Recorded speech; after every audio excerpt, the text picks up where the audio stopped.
There are moments in the history of knowledge when certainty begins to feel fragile. For centuries, scholars have believed that the intellectual achievements of the medieval world were largely understood. Manuscripts were catalogued, languages classified, alphabets decoded. The written record of human thought seemed, if not complete, at least interpretable. And yet, in a quiet archive in Europe, there exists a book that refuses to cooperate with this confidence. It is not a fragment of myth or a legend whispered through folklore. It is a physical manuscript. Its pages are filled with careful writing, strange botanical drawings, astronomical diagrams, and illustrations of unknown purpose. It has been examined by historians, cryptographers, linguists, mathematicians, and computer scientists. For more than a century, some of the most skilled codebreakers in the world have attempted to read it. None have succeeded, and this is where the contradiction begins.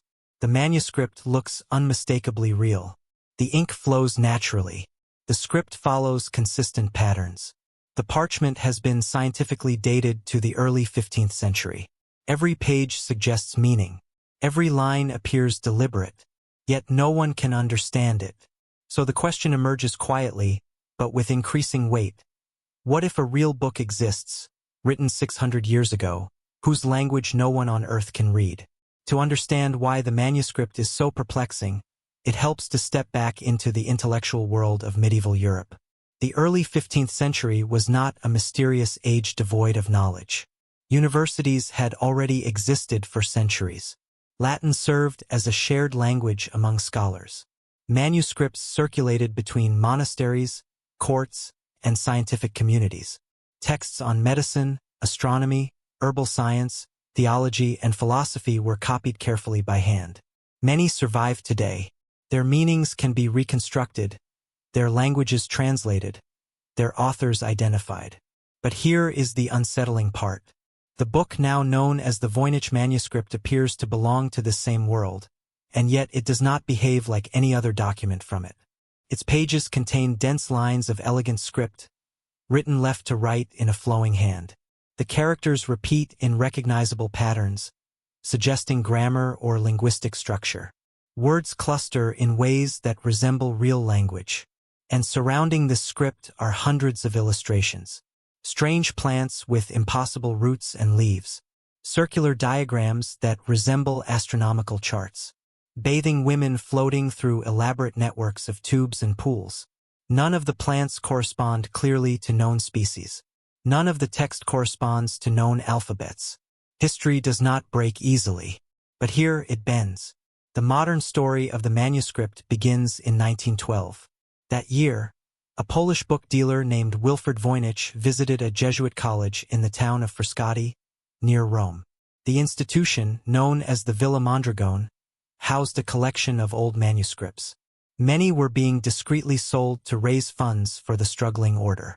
Voynich was already known for discovering rare historical texts, but among the collection he examined that day was something unusual. Inside a bundle of manuscripts, he found a thick parchment volume unlike anything he had seen before. Its pages were covered in strange writing and bizarre illustrations. The script resembled no known language. The drawings suggested botanical and astronomical knowledge, yet nothing was recognizable. Voynich purchased the manuscript and brought it to the wider attention of scholars. Almost immediately, it began attracting fascination. Cryptographers examined it with growing interest. Linguists searched for patterns. Historians studied the parchment and ink. What they discovered only deepened the mystery. The manuscript itself contains roughly 240 surviving pages, though evidence suggests some are missing. The parchment, analyzed through radiocarbon dating in 2009, was produced between 1404 and 1438. The ink appears consistent with medieval formulations. The handwriting is remarkably uniform, suggesting it was produced by a small number of scribes, or possibly even a single author. And yet the language remains unreadable. The script contains between 20 and 30 unique characters. Words appear separated by spaces, much like modern languages. Certain symbols occur more frequently at the beginnings or ends of words. Statistical analysis has shown that the distribution of characters follows patterns surprisingly similar to natural language. But every attempt to translate it has failed. This is not myth. This is parchment. The illustrations add another layer of complexity. Scholars have divided the manuscript into several sections based on its imagery. One portion contains detailed drawings of plants, each accompanied by blocks of text. Another section features elaborate circular diagrams resembling astronomical charts, possibly representing stars or celestial cycles.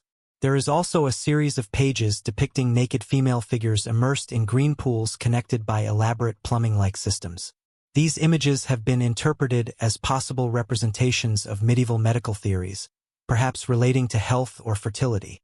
Still, another section contains complex diagrams that appear almost mechanical in structure, yet their meaning remains obscure. Each image appears purposeful. None appear random. And this is where the contradiction begins again. Because if the manuscript were a hoax, an elaborate medieval forgery, it would require extraordinary effort. The text would need to maintain consistent statistical patterns across hundreds of pages. The handwriting would need to remain stable. The drawings would need to appear methodical rather than chaotic. Such a deception would demand immense patience and skill, with no clear reward. Over the past century, countless theories have attempted to explain it. Some scholars believe the manuscript represents a real language written in an unknown script.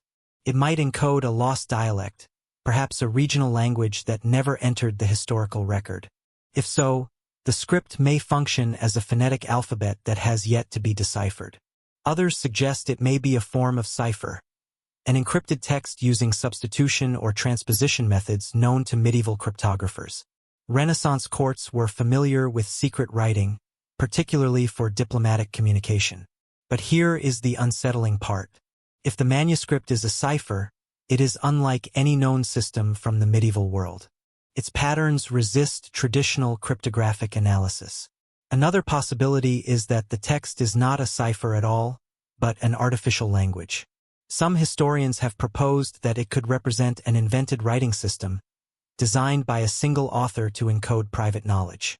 Others have considered whether the manuscript might be a sophisticated medical or alchemical text, disguised deliberately to protect specialized knowledge from outsiders.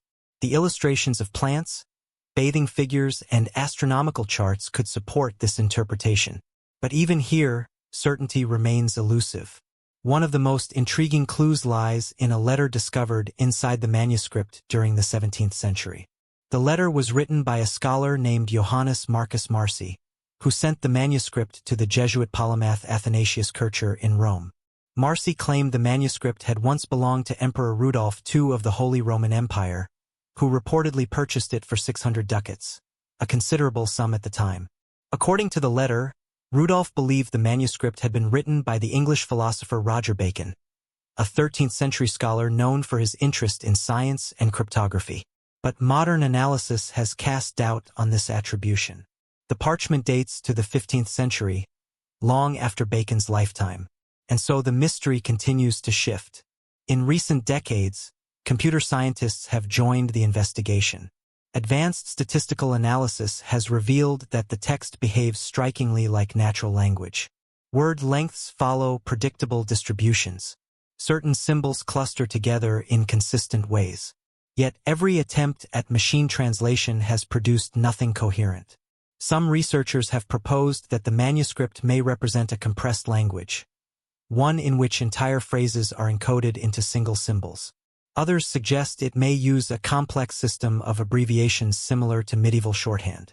But no theory has achieved consensus. The book remains silent. Perhaps the most uncomfortable possibility is the simplest one. Some scholars believe the manuscript could be an elaborate medieval hoax, created to impress wealthy patrons or collectors. But here is the problem. Maintaining linguistic structure across thousands of words without accidental patterns collapsing into nonsense would require a sophisticated understanding of statistical distribution, knowledge that historians do not associate with 15th-century scribes. And so the manuscript continues to exist in a peculiar intellectual space. It is clearly authentic. The parchment is real. The ink is real. The handwriting is deliberate. The illustrations are careful and consistent, yet its meaning remains beyond reach. History does not break easily, but here it bends again. Today, the Voynich Manuscript is housed in the Voynich Rare Book and Manuscript Library at Yale University. Its pages have been digitized and made available to researchers around the world. Anyone with curiosity and patience can examine the strange characters and intricate drawings. For more than 100 years, generations of scholars have attempted to unlock its secrets. Linguists search for hidden grammar. Cryptographers hunt for substitution patterns. Botanists examine the plants, hoping to recognize distorted species. Each investigation begins with optimism, and each eventually arrives at the same quiet boundary. No one knows what the manuscript says. Perhaps one day a forgotten dialect will be rediscovered that matches its patterns. Perhaps a lost cipher method will be uncovered in some forgotten archive. Or perhaps a future analytical technique, something not yet invented, will reveal the structure hidden within its script. Until then, the Voynich Manuscript remains what it has always been. A book that appears meaningful, yet refuses interpretation. 6 centuries ago, someone sat at a desk, dipping a quill into ink, carefully filling page after page with symbols they clearly understood. They illustrated plants they believed had significance. They drew diagrams that must have held meaning in their world. Their intention was communication. But across the centuries, that message has fallen silent. And so the manuscript endures not simply as a puzzle, but as a reminder. Human knowledge feels permanent when it is written down. Ink on parchment seems to promise survival, but